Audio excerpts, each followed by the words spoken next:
पुढच्या वर्षी काही खरं नाही बाबा. दुसरं बक्षीस पटकावलेलं आहे मिठू मिठू मिठू मिठू मिठू मिठू. या मिठूने जोरदार आणि स्वागत करा.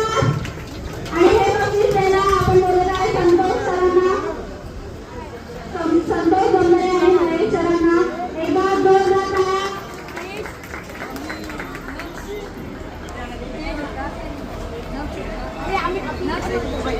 वा वा वा सुंदर सुंदर सुंदर.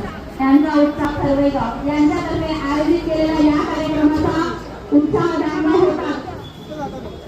तिसरं बक्षीस झालं, दुसरं बक्षीस झालं. आता सर्वात महत्वाचं पहिलं बक्षीस दोन्ही पण पटकावलं. बाकी सर्वांना बक्षीस मिळणारच आहे, पण पहिलं बक्षीस लक्षणीय ठरणार आहे. तोपर्यंत आपण